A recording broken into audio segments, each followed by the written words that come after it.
Here at Mission Creek Park in San Francisco, beautiful afternoon, and I'm checking out a beautiful electric bike. This is the Faraday Cortland S. S is sort of their first level. It's a little bit more affordable, $27.99. Still expensive in the world of electric bikes for, essentially a 250 watt internally geared hub motor on the front, and then a battery. It's about 290 watt hours, I think 43 volts, so a little bit more on the power side, lower amp hours, but they've done a lot to address that in recent years. It used to be a 250 watt hour battery pack, and they've gone with higher energy density cells now, Panasonic, super, premium lithium ion stuff. And for those of you who want to go a little bit further, they've got a new little battery pack thing that clips right in here below the saddle. It's pretty cool, I've got to be honest. I mean, the color kind of matches these faux, cork grips. They're rubberized in this brown saddle, and you just have this little, kind of looks like the Brooks bag thing, a little satchel, and it doubles your range. It's another 290 watt hours. Pretty impressive thing. So for those who want to bring their battery into the office, they have to lock their bike up at the bike rack outside, something like that. Maybe you're going in to grab a bite to eat. You can now do that more easily because it detaches, it plugs right in here. It actually charges in parallel, so you can plug, if you're at home and you bring the whole bike inside, it'll plug that battery, it'll plug that the main battery in as well. It's just a really beautiful solution, and I think that's the word I love to use again and again and again with this bike, and the other Faraday Portour model. So they've had that since 2013, 2014. It was started on Kickstarter. This bike also funded through Kickstarter so that they could go from sort of the rapid prototype versions of some of these plugs and electronics and stuff to the higher quality stuff. In addition to upgrading the battery, they're adding an optional sort of GPS tracking unit. So if you're worried about theft, you can put that onto your frame. For those who have older Portour models and want that, you can get an upgraded controller. That's this unit right here, control unit. Really just created a lot of solutions to keep everyone kind of connected. Some of the other solutions that I love about this bike is that it in addition to being just a lightweight, about just above 40 pounds, sort of city bike, kind of a cruising, having fun, this is also designed to be a cargo bike. And you can see a little mounting point right here at the head tube. And then right here where the brake wires are, this little plate, there's a couple more threaded eyelets below that, and there's a clamp piece and a Portour style rack that actually stays straight when you're turning. So it's really good. It kind of connects the weight of your cargo to the frame. And then in the back, you've got some bosses here on the seat stays and down here by the dropout for another more traditional style rack, and they have sort of bamboo slats. One of the sort of downgrades for the S on the Cortland is that it does not have bamboo fenders. It's kind of got these metal ones. Still very beautiful, and they match the bike. This is sort of their classic white color, but they've also got a stingray blue. I was asking about these orange stripes. I thought, maybe that's kind of a racing thing, and they said, no, this is actually to honor the Golden Gate Bridge. Faraday is in San Francisco, right, where the Golden Gate Bridge is, and this wonderful, really iconic, neat stuff. Even coming down here to sort of this aluminum, I guess, chain guard kind of thing. It might protect the teeth, but it's also going to help your pants to avoid getting greasy and snagged. Beautiful pedals, just nice stuff all around. You really are getting something that's beautiful in addition to being very functional. So I talked about the more modest motor power, but that's also what helps you to reduce the weight on this thing and kind of keeps it quieter and more efficient. So this is something that you want to pedal, that you enjoy pedaling. I've got a Shimano Altus derailleur back here, 8-speed cassette, and that's a pretty good range. It's definitely lighter than on the higher end, more expensive $37.99 Cortland model with the bamboo fenders and everything. That one has an internally geared hub in the rear, so it's heavier, but it kind of allows them to do a belt drive, which is quieter, it's cleaner, you don't have the grease and stuff, you don't have to worry about the derailleur going out of tune as much, you can shift at standstill. There are trade-offs, but I still think this is a great solution and it is a little bit lighter, so that's one of the benefits there. If we jump on over to the other side, you can see 160 millimeter mechanical disc brake, front and rear. And these nice levers, just Shimano, kind of classy looking.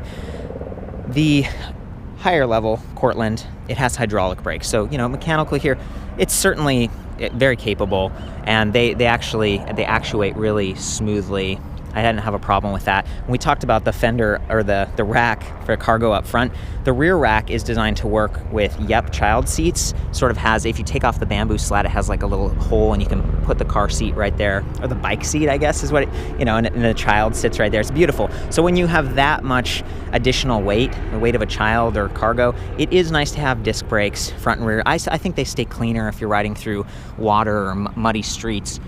Definitely, and that's why I think mountain bikes started using them years ago, because it brings the braking element up and out of the way versus getting it, kind of the linear pull brakes that rub on the wheel set. So while we're down here, these are Chaoyang. I think they're 26 by 1.75, so a little bit fatter, and that actually adds a lot of comfort. So there's no suspension fork, there's no seat post suspension on this, but when you ride it, just the way that the handlebars are swept back, these ones are a little bit narrower than the standard Porter.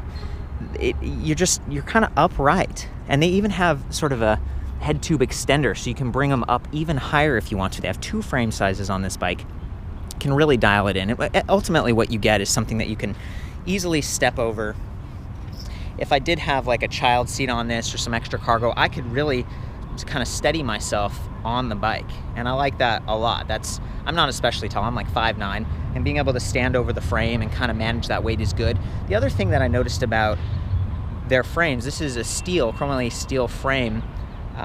It has some vibration dampening qualities versus aluminum, but sometimes these sort of feel flexy, from side to side, and I haven't ridden it with a child seat on the back with that extra weight, but in my time cruising around the streets of San Francisco, I've noticed that it's effective, it's rigid, it's responsive. So it's a great balance between those 2 qualities of performance and comfort, given that there's no suspension, and again, that helps to keep the weight down as well. So this second tube right here, just having 2 down tubes versus 1 really thick one, I think that it's a good way to manage and balance between those 2 things. And of course, the battery's in here, so you've got a second layer of metal, and then the cells all inside there, and that might help to keep it a little bit more rigid.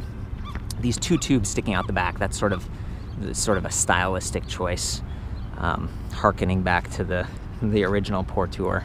So very cool. You can see the cables kind of running through the frame, including for the light. They run right through this head tube. And if we come back here, all of the kind of the controller wires and everything, they actually run through this seat tube, and then you can get to them back here. So it's neat. I've gotten to kind of peek into this frame back at the offices, and there's a lot going on here to kind of give it that polished, just beautiful look that you get right here. Another one of the trade-offs is single leg kickstand here versus sort of the double leg one. It's not a huge trade-off to me. That might also help to reduce some of the weight. I think we've looked at most of the elements here. They have a lot of different accessories and ways to get this bike going. I mean, Faraday is a company with basically a couple of bikes. There's the Porter, which is like high step, and now they have the Cortland, which is the low step version, and then they have just different levels. It's sort of like how premium, how quiet do you want to go with the higher end. Something like this that, for them at least, it's a little bit more affordable. It still gets you that great experience, which it's totally fun. I mean, like, for real, riding this thing around, even in the busy traffic here, even with the potholes and stuff, it feels comfortable and it's fun. And that's coming from a guy with like kind of, I'm always talking about my neck and back, it gets a little stiff. Just the seating position is comfortable on this, and I like it. So it's kind of, worth saving up for if you feel drawn to it. And yeah, even the colors and stuff are really good. So I think this is a good time to just hop on and pedal around and show you the motor and talk about the shifting and stuff. Let's do that. I do want to give you a heads up. I've talked to the founder, Adam Vollmer, back at the headquarters today, and we talked for like 20 minutes, and he gave me, demos of the car seat or the bike seat thing on the rack, and just a bunch more insight into how this bike was made and a little bit of history about the company. So you can check out the other video. I'll try to link to that here, but it's just kind of neat to hear it directly from people who are designing. And I wanted to do this one in a little bit less time and just give you a little bit more of my insights now that I've ridden both of them. So here we go. We got the Revo shift up here. Kind of keeps the cockpit clean. I'm just going to go ahead and start pedaling. I am not getting any electric assist right now. I'm just kind of in that off. But as soon as I click down to one of these 2 dots, it immediately picks up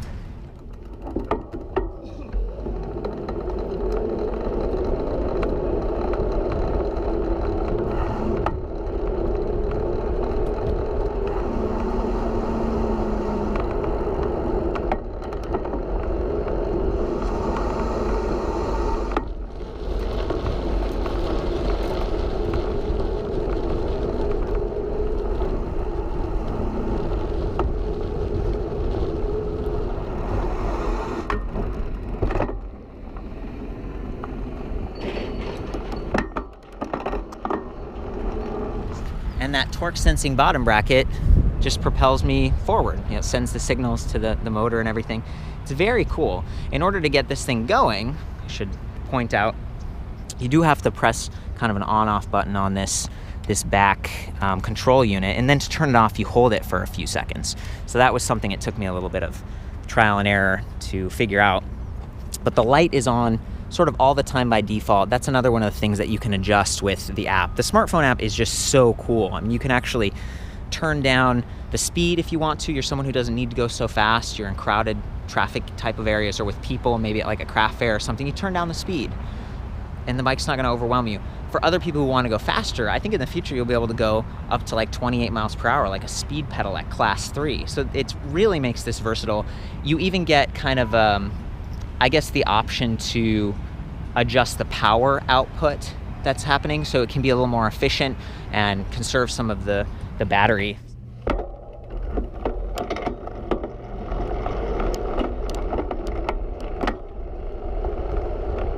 One of the things I really like about that bottom bracket torque sensing design is it also factors in speed. So since I'm not moving right now, even if I push down on the pedal, the motor's not kicking in. Now, I've tested other electric bikes that aren't as sophisticated, and the motor does kind of kick in, and you almost have to brake or hold the brake down. This one doesn't have motor inhibitors integrated, but it's because it has the torque sensing bottom bracket that's a little more fancy. So once I get moving, there we go.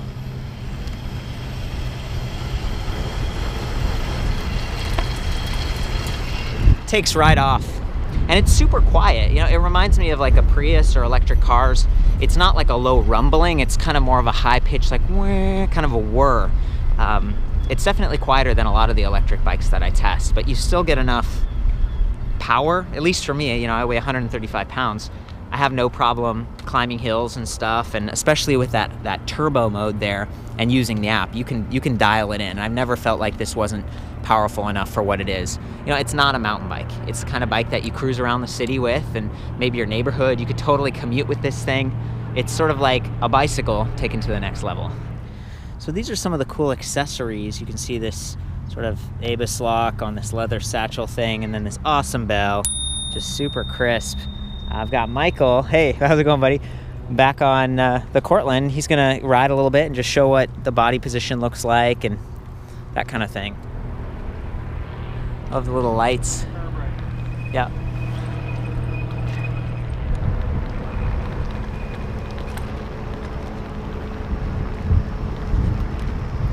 Cool.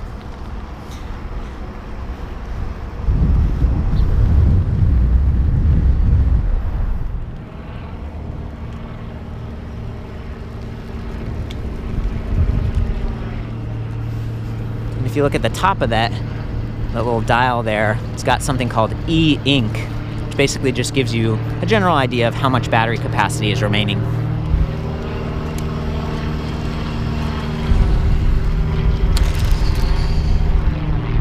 And even with a little bit of bumps like that, don't hear the fenders banging. It's still a really quiet bike, even though this one's using a chain instead of that belt drive.